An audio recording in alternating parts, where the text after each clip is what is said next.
하나님의 말씀은 구약 성경 출애굽기 16장 1절에서 4절까지 말씀입니다. 제가 봉독하겠습니다. 이스라엘 자손의 온 회중이 엘림에서 떠나 엘림과 시내산 사이에 있는 신광야에 이르니 애굽에서 나온 후 둘째 달 15일이라 이스라엘 자손 온 회중이 그 광야에서 모세와 아론을 원망하여 이스라엘 자손이 그들에게 이르되 우리가 애굽 땅에서 고기 가마 곁에 앉아 있던 때와 떡을 배불리 먹던 때에 여호와의 손에 죽었더라면 좋았을 것을 너희가 이 광야로 우리를 인도해 내어 이 온 회중이 줄여 죽게 하는도다. 그때 여호와께서 모세에게 이르시되 보라 내가 너희를 위하여 하늘에서 양식을 비같이 내리리니 백성이 나가서 일용할 것을 날마다 거둘 것이라. 이같이 하여 그들이 내 율법을 준행하나 아니하나 내가 시험하리라. 아멘. 여러분들은 지금까지 살아오시면서 혹시 가장 후회가 되는 일, 어떤 일이 가장 후회가 되십니까? MBC 방송국에서 예전에 이런 조사를 했다 그래요. 내 인생에 후회되는 일. 그래서 이제 10대, 20대, 30대, 40대, 50대, 60대, 70대 나이별로 가장 후회가 되는 것이 무엇인가 조사를 해보니까요. 남자와 여자가 좀 다르게 나왔는데요. 남자는 10대 공부 좀 할 걸, 20대 공부 좀 할 걸, 30대 공부 좀 할 걸, 40대 공부 좀 할 걸, 50대 공부 좀 할 걸, 60대 가서 이제 바뀝니다. 60대 가서 돈 좀 모을 걸, 70대 가면요 많이 바뀝니다. 아내 눈에 눈물 나게 한 것, 이것이 후회가 된대요. 남자는 70살 이상은 살아야 되겠어요. 여자는 그러면 여성들은 어떤 것이 후회가 되는가? 10대 공부 좀 할 걸, 20대 공부 좀 할 걸, 30대 공부 좀 할 걸, 40대 공부 좀 할 걸. 우리나라는 이 공부에 아주 집착을 하는 것 같아요. 그런데 여성들은 50대에 가면 이제 바뀝니다. 애들 교육에 더 신경 쓸 걸. 60대에 가면 여성들은 60대에 무엇이 가장 후회가 되는가? 애들에게 더 잘할 걸. 70대 내가 더 배우고 싶었는데 이렇게 후회가 된대요. 여러분들하고 이렇게 비슷한 것 같습니까? 남자들 중에 1등 말고 2등, 3등, 4등 있잖아요. 두 번째, 세 번째, 네 번째. 그 중에 이제 어떤 것들이 있냐면요. 가장 후회되는 일 중에 하나가 그 여자를 잡을 걸. 그리고 아내한테 잘 못한 것이 후회가 되고 부모에게 효도할 걸. 이게 남자들이 후회하는 일들 중에 하나라고 합니다.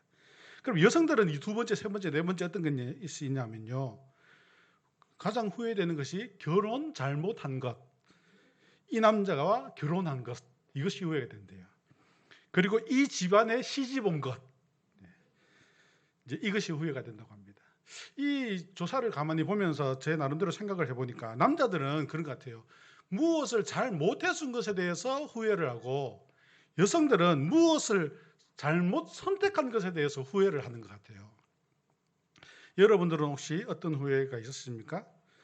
제가 아는 어떤 집사님 계시는데요. 그 집사님이 그런 이야기를 하더라고요. 본인은 가장 후회가 되는 것이 젊었을 때 예수를 믿지 못하고 나이 들어서 예수 믿어갖고는 젊을 때 힘 있고 돈 있고 건강 있을 때 교회 봉사 못한 것이 그게 가장 후회가 된대요. 수준 있지 않습니까? 네, 수준 있죠. 사람들은 이렇게 후회 없는 삶, 후회하지 않고 살아가는 삶이 참 복된 삶인 것 같아요. 그러나 살다 보면 누구나 다 후회하지 않습니까? 후회가 있지 않습니까? 우리는 오늘 말씀을 통하여서 이 후회 없는 그러한 삶은 어떤 것인가? 그러한 복된 인생은 어떤 것인가? 그리고 후회를 하더라도 그 후회가 복된 길을 위한 후회는 어떤 것인가? 그 방법을 한번 찾아보도록 하겠습니다. 출애굽기 15장부터 18장까지는 이스라엘 자손들이 출애굽하여서 홍해 바다를 건넌 이후에서부터 시내산까지 가는 그 여정의 길을 기록하고 있습니다. 오늘 본문 말씀 1절을 한번 보실까요? 이스라엘 자손의 온 회중이 엘림에서 떠나 엘림과 시내산 사이에 있는 신광야에 이르니 애굽에서 나온 후 둘째 달 15일이라. 홍해 건너서 있는 땅 엘림에서부터 이제 시내산으로 가는데 그때가 이제 둘째 달, 두 달 15일이 지났다는 거예요.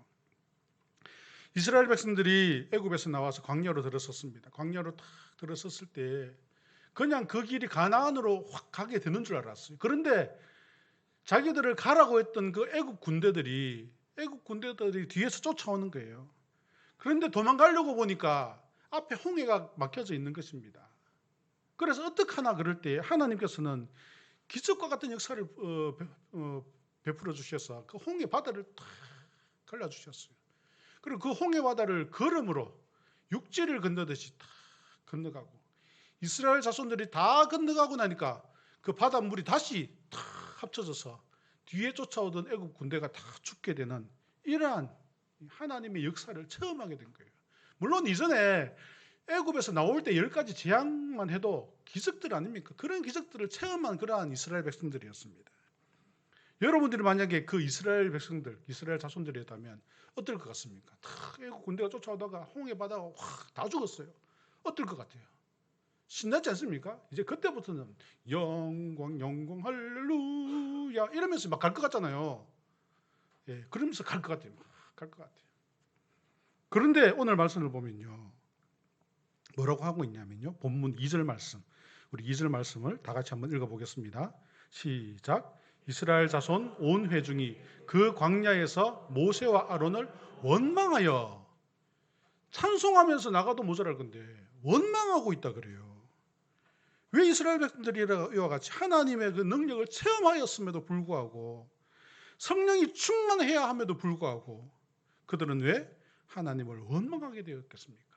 3절을 보겠습니다. 3절을 보시면 이스라엘 자손이 그들에게 이르되 우리가 애굽 땅에서 고기 가마 곁에 앉아 있을 때와 떡을 배불리 먹던 때에 여호와의 손에 죽었더라면 좋았을 것을 너희가 이 광야로 우리를 인도하여 내어 이 온 회중이 어떻게 죽는다 그래요? 줄여 죽는구나. 배고파 죽겠다 이런 거예요. 배고파 죽겠다. 이스라엘 백성들이 원망하는 것은 배고프다는 거예요. 그 하나님의 역사를 다 보면서 홍해를 건너고 이제 그 시내산을 향해서 가고 있는 그 길에 배고파서 못 가겠어요. 그러고 있는 거예요. 차라리 우리가 노예 신분이었지만 애굽에 있을 때가 더 낫더라. 차라리 거기서 죽는 것이 더 낫더라. 그러고 있는 모습을 볼 수 있습니다. 이러한 이스라엘 자손들이 이해가 됩니까?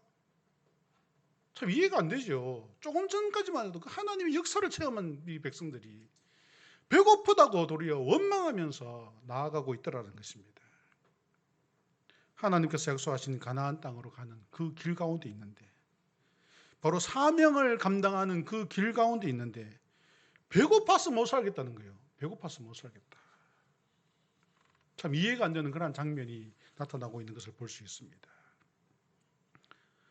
하나님의 약속이고 하나님의 사명이고 이런 거 다 생각도 없고 그냥 배고파서 못 살겠다. 배고파서 싫다. 그러고 있는 모습을 오늘 말씀을 통해서 볼 수 있습니다. 너무나 어이가 없고 당황스러운 모습 아닙니까? 하나님께서 이스라엘 자손들을 어떻게 인도하셨어요? 그 애굽 땅에서 바로의 앞에 10가지 재앙, 그 기적들을 베풀면서 이스라엘 자손들을 구해주셨는데 그리고 있을 수 없는 일, 홍해 바다를 갈라지게 하면서 홍해를 건너게 하셨는데 이러한 상황 가운데에서 차라리 배고파서 차라리 애굽에서 종살이 하는 것이 낫겠다라고 원망하는 이러한 모습들이 있더라는 것입니다. 사명도 잃어버리고 믿음도 잃어버리고 하나님도 잃어버리고 다 잃어버렸어요. 그들은 하나님의 선택된 백성으로서 출애굽하여서 하나님의 인도하심 따라서 가나안 땅 약속의 땅으로 가고 있는데 몸은 약속의 땅으로 가고 있지만 그 정신은 어디에 있냐면요. 그 정신은 그 믿음의 수준은 아직 애굽에 있는 그 종살이하던 노예의 수준에 불과하다는 거예요. 몸은 지금 가나안 땅 가지만은 그 믿음과 정신은 아직 노예의 수준을 벗어나지 못하고 있다는 것입니다. 결국 어떻게 됩니까? 이 믿음 없고 이와 같이 어떤 나가는 이들이 어떻게 됩니까? 가나안 땅에 아무도 못 들어갑니다. 여호수아와 갈렙 외에는 아무도 못 들어가요. 믿음 없으면 가나안 땅, 약속의 땅에 들어갈 수가 없는 거예요. 몸만 간다고 해서 되는 것이 아니라는 것입니다. 이 장면을 보시면 생각하면서 여러분 말씀을 보시면서 어떤 생각이 드십니까? 혹시 나는 그렇지 않은가 돌아봐야 돼요. 혹시 나는 그렇지 않은가? 내 몸은 여기에 와 있는데 내 마음과 내 믿음은 어디에 있는가? 무엇인가 돌아봐야 되는 거예요. 교회를 다니고 믿음 생활을 한다고 하고 하지만 현실에서 나는 배고파서 못하겠다 그러지 않는가? 세상 사람과 전혀 구별되지 않는 그런 모습이 있지 않는가? 세상에서 힘드니까 믿음이 뭐가 중요하냐고, 교회가 뭐가 중요하냐고 그러지 않는가? 우리 스스로를 돌아봐야 한다는 것입니다. 성도는 믿음으로 거듭난 사람들입니다. 성도는 성령의 인도함으로 살아가는 사람들이에요. 그러므로 인생을 살아가면서 우리는 생각하는 것, 바라보는 것, 말하는 것, 행동하는 것, 이러한 것들이 세상 사람들과 달라야 되는 거예요. 세상 사람들과 똑같은 상황에 처했더라도 우리는 바라보는 것과 목적하는 것과 생각하는 것이 달라야 되는 것이 바로 성도인 것입니다. 그래서 골로새서 3장 2절에 이런 말씀이 있습니다. 위의 것을 생각하고 땅의 것을 생각하지 마라. 로마서 12장 2절에 이런 말씀이 있습니다. 너희는 이 세대를 본받지 말고 오직 마음을 새롭게 함으로 변화를 받아 하나님의 선하시고 기뻐하시고 온전하신 뜻이 무엇인지 분별하도록 하라라고 말씀하셨어요. 성도는 그렇습니다. 성도는요, 영원한 의의 면류관을 바라보면서 나가는 사람들입니다. 성령의 인도하심을 따라가는 사람들이에요. 영원한 하나님 나라를 향하여서 한 걸음 한 걸음 나아가는 것이 바로 성도인 것입니다. 이 땅을 추억하고 이 땅의 것으로 후회하고 이 땅에 매여 있는 것은 성도가 아니에요. 우리는 이 땅에 있는 것으로 후회하는 자 되지 마시기 바랍니다. 하나님 나라를 바라보면서 우리는 한 걸음 한 걸음 나아가는 자가 되어야 되겠습니다. 광야의 길은 우리가 살아가는 세상과 같이 힘들고 어렵습니다. 그것이 사실이에요. 힘든 것이 사실입니다. 사회생활 해보면 아시잖아요. 힘들잖아요. 이 세상의 삶도 힘들고 어려운 것이 사실이에요. 그러나 그럼에도 불구하고 우리는 과거의 것, 세상의 것, 이라는 것에 집착하고 붙잡혀 살아가게 되다 보면 원망과 불평밖에 남지가 않는 것입니다. 세상의 것은 그래요. 채워도 채워지지 않는 바닥이 뚫린 항아리와 같은 거예요. 세상의 것은 그렇습니다. 그리고 세상의 것은 결국에는 남는 것은 후회밖에 없는 거예요. 그러나 하나님 나라는, 우리가 바라보고 가는 그 하나님 나라는 영원한 기쁨과 소망만이 존재하는 것입니다. 그래서 로마서 8장 18절에 보시면 이런 말씀이 있습니다. 생각하건대 현재의 고난은 장차 우리에게 나타날 영광과 비교할 수 없도다. 이 땅에서 고난은 우리에게 있을 그 영광과 비교할 수도 없는 것이다. 이스라엘 자손들이 원망한 것은 단순히 배고픔, 그러나 배고픔만이 아니었습니다. 이들이 원망하게 된 것은 무엇입니까? 그 원인은 믿음이 없었기 때문에 그래요. 구원의 은혜를 깨닫지 못하니까 감사하지 못하고요, 원망만 나오더라는 것입니다. 여러분, 우리는 구원의 은혜에 감사하며 살아가야 되는 것입니다. 우리는 구원의 은혜에 늘 감사함을 가져야 돼요. 오직 그래서 믿음으로 살아가는 성도가 되어야 되는 것입니다. 그것이 복된 인생인 것입니다. 복된 성도는 세상의 것으로 후회하는 것이 아니라 영원한 하나님 나라를 바라보면서 구원의 은혜에 늘 감사하는 사람이 복된 인생인 것입니다. 이러한 복된 인생을 살아가는 우리 모든 성도들 되시기를 주의 이름으로 축원합니다. 두 번째로, 복된 인생은 이전의 것, 주신 것 하나님께 감사하고 또 무엇이냐면 하나님께서 베풀어 주실 은혜, 앞으로 우리에게 베풀어 주실 은혜를 바라보면서 감사하며 믿음으로 나가는 것입니다. 이전의 것도 감사하고 앞으로 주실 것을 믿음으로 감사하는 것이 복된 인생인 것입니다. 오늘 말씀 4절을 한번 다 같이 한번 보겠습니다. 4절 말씀 다 같이 읽겠습니다. 시작. 그때 여호와께서 모세에게 이르시되 보라 내가 너희를 위하여 하늘에서 양식을 비같이 내리리니 백성이 나가서 일용할 것을 날마다 거둘 것이라. 내가 시험하리라. 아멘. 말씀해 보시면 백성이 나가서 일용할 것을 날마다 거둘 것이다 라고 말씀하십니다. 하나님께서 하늘에서 양식을 비같이 내릴 것인데 나가서 날마다 일용할 것을 거두게 하신다 말씀하고 계세요. 사실 하나님께서 이스라엘 자손들을 보면 어떤 마음이 들겠습니까? 그렇게 기적과 기적을 베풀고 은혜를 베풀고 능력을 베풀어서 출애굽시켜놨더니만 기껏 하는 것이 배고파서 못 가겠어요. 그런 것을 보면 하나님 마음의 입장에서 어떨 것 같습니까? 예를 들면 그런 것 그렇게 생각할 수 있을 것 같아요. 어느 가정에서 자식을 부모님들이 먹을 것 안 먹고 입을 것 안 입고 아끼고는 대학 보내고 대학원 보내고 해놓으니까 나중에 와서는 아버지가 나한테 해줄 것이 뭐가 있어요? 그러면서 그냥 가만히 저를 두셨더라면 그냥 제가 다 알아서 했을 건데 괜히 뭐 해라고 해갖고는 내가 이렇게 됐다고 그런 것 같은 거예요. 그러면 이 부모 마음이 어떻게 같습니까? 바로 하나님 앞에 이러고 있는 거잖아요. 이스라엘 백성들이. 그런데 하나님께서 어떻게 하시는가? 이런 불효막심한 이런 이스라엘 자손들 앞에 하나님께서 어떻게 하시는가? 내가 너희를 위하여 하늘에서 양식을 비같이 내리리니 백성이 나가서 일용할 것을 날마다 거둘 것이다. 배고파서 못 가겠어요. 그러니까 그래 내가 하늘에서 양식을 내려주겠다. 그러시는 것 아닙니까?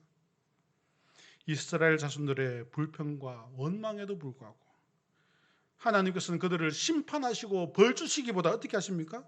참으시고 인자와 긍휼로 그들의 필요를 채워주시는 것을 볼 수가 있습니다. 이것을 보면 하나님의 사랑이 어떤 것인지 조금 알 것 같습니다. 하나님은 이러한 분이세요. 그의 백성들을 이와 같이 사랑하시면서 은혜와 긍휼을 베풀어 주시기를 원하시는 분이십니다. 이러한 하나님을 온전히 우리가 믿음으로 살아가는 성도가 되어야 되겠습니다. 하나님께서 주신 은혜에 감사하면서 온전한 믿음으로 살아가야 되는데 그러면 하나님께서 주실 은혜를 감사하면서 온전한 믿음으로 살아가는 것이 무엇인가? 그 방법이 무엇인가? 다시 본문 4절로 가서 돌아보실 때에 하늘에서 양식을 비같이 내리리니 백성이 나가서 일용할 것을 날마다 거둘 것이라 라고 하셨어요. 날마다 일용할 양식을 거둘 것이다. 참 중요한 말씀입니다. 내가 하늘에서 양식을 비같이 내려줄 것인데 내가 주는데 너희들은 날마다 일용할 것을 거두게 된다. 매일매일 공급해 주겠다 약속하시는 거예요. 매일매일 공급해 주겠다. 그러니까 너희들은 너무 많이 거두지도 말고 날마다 필요한 것 거두면서 내가 주는 것 너희들이 먹을 수 있다. 이와 같이 약속하시는 것입니다. 그러므로 어떻게 합니까? 하나님께서 주시는 것, 하나님께서 내일 주실 것, 모레 또 주실 것, 그것을 믿음으로 감사하면서 우리는 하루하루를 열심히 살아가는 것이죠. 하나님께서 우리의 모든 필요를 채워주실 것이다. 그러한 믿음을 가져야 되는 것입니다. 그런데 오늘날 우리 이 시대를 살아가는 사람들을 보면요. 참 불안해요.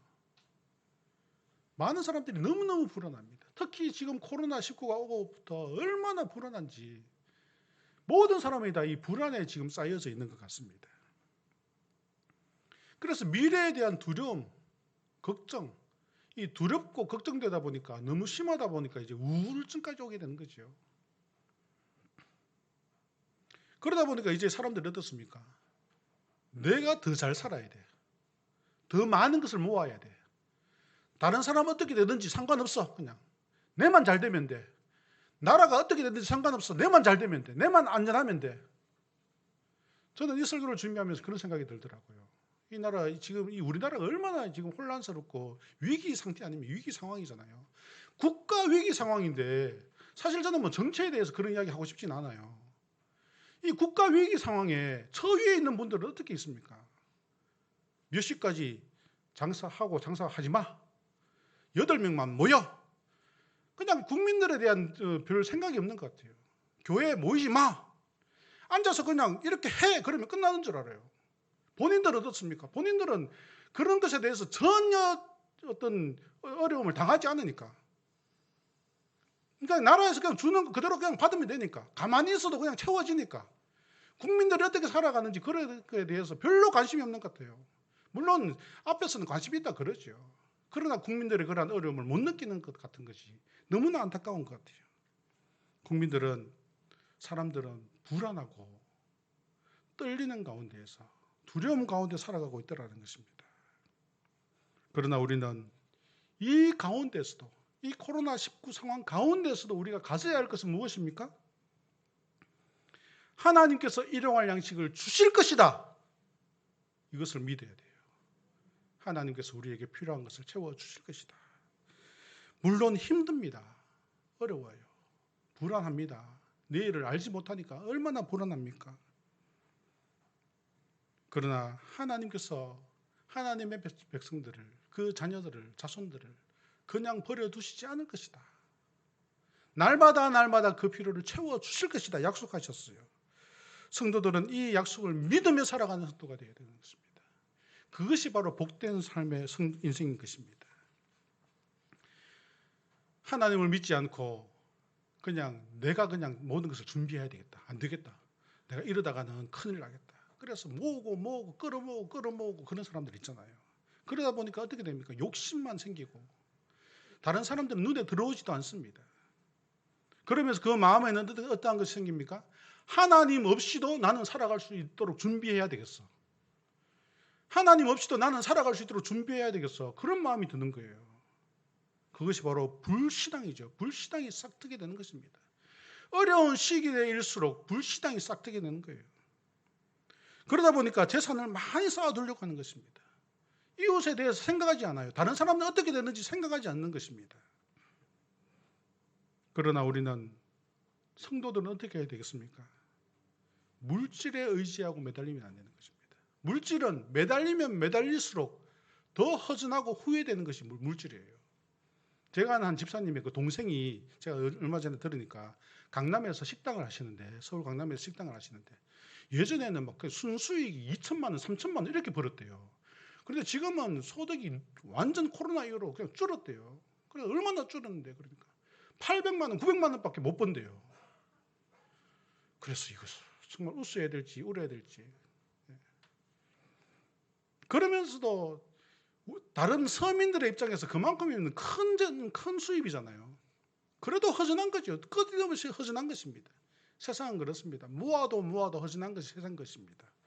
그러나 우리는 믿음으로 하나님께서 주실 것을 바라보면서, 하나님께서 날마다 채워주실 것을 우리가 믿으면서 하루를 살아갈 때 우리는 그 하루 가운데에서 기쁨과 소망이 있을 것입니다. 삶이 불안하고 우울한 것은 내일이 걱정되기 때문에 그래요. 내일이 불안할수록 우리는 두렵습니다. 그러나 오늘 말씀을 기억하면서 우리는 하나님 앞에 날마다 일용할 양식을 제공해 주시는 그 하나님의 말씀을 믿음으로 나가는 성도들이 될 때 하나님께서 베푸시는 그 일용할 양식을 통하여서 우리는 기쁨으로 살아가는 성도들이 될 것입니다. 우리 하나님께서 주실 것을 믿음으로 나아가는 복된 인생 되시는 우리 모든 성도들이 되시기를 간절히 바랍니다. 또한 하나님께서 주신 것, 이것은 전부 다 내 거야 이런 것이 아니라 하나님께서 나에게 주신 것은 다 그 이유가 있다는 것을 깨닫는 여러분들 되시기를 바랍니다. 그래야 서로 나눌 수 있는 여러분들 되시기를 바랍니다.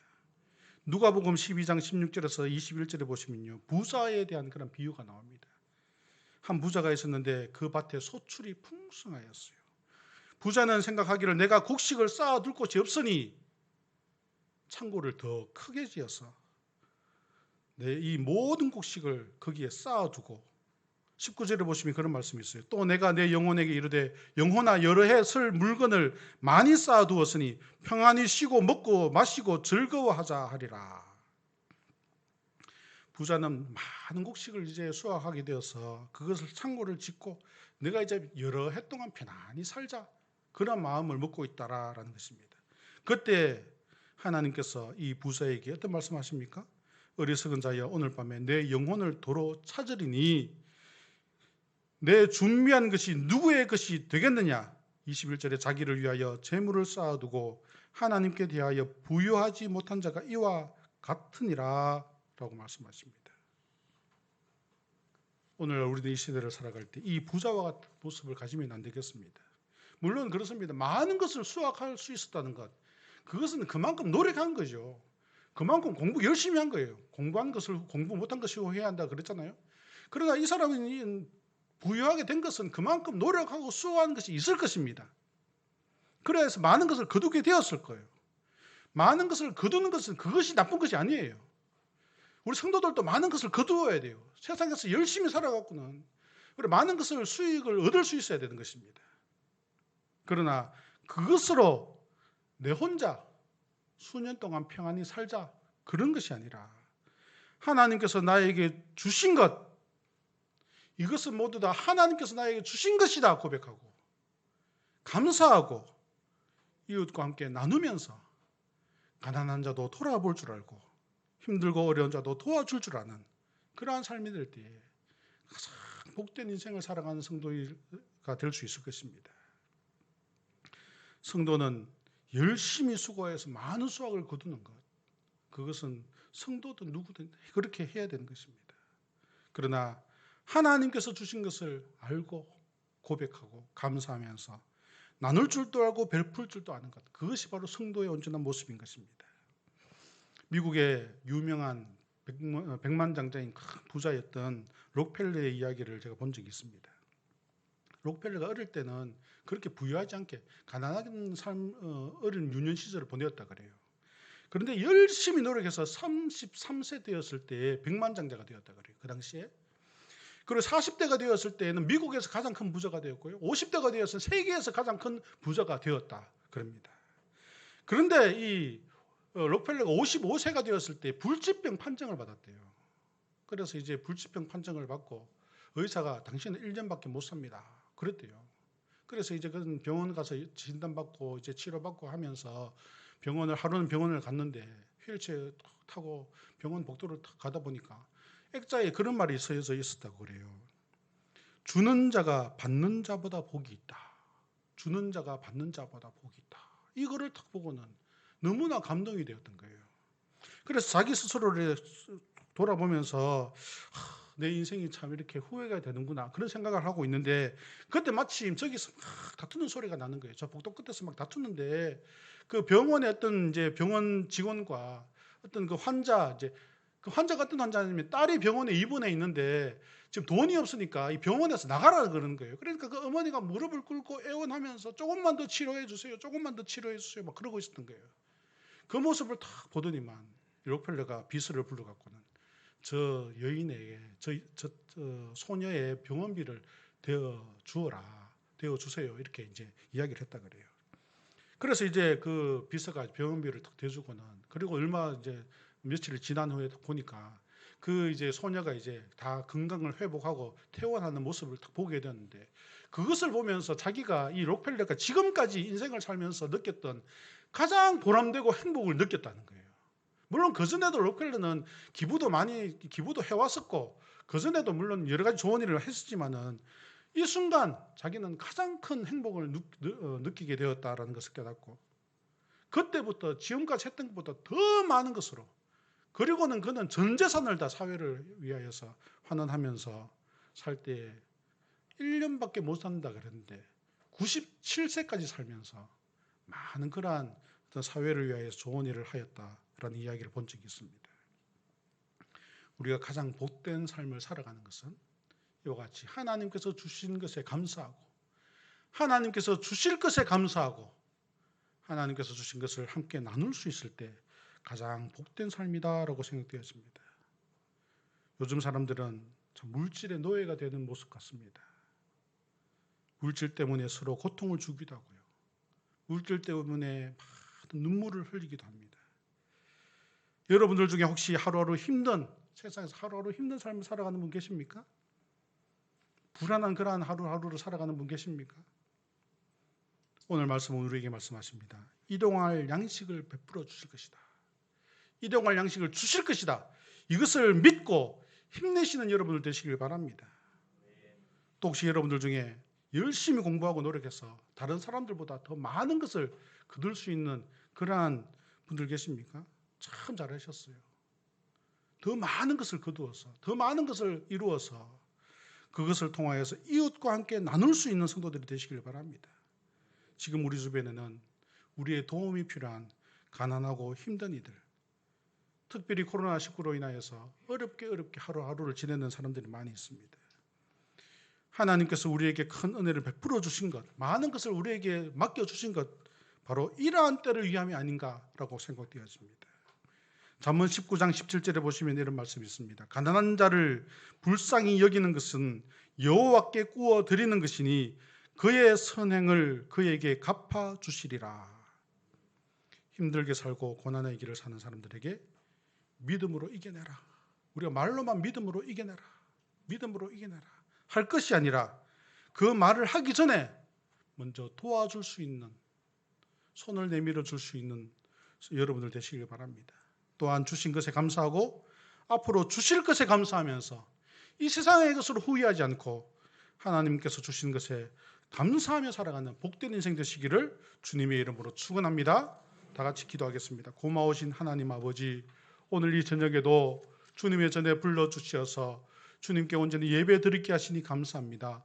오늘 말씀을 통하여서 모든 것 하나님께서 주신 것이고 하나님께서 주실 것이고 또 하나님께서 우리에게 사랑을 베풀어 주신 것처럼 함께 나누어야 할 것임을 깨닫게 하시니 감사합니다.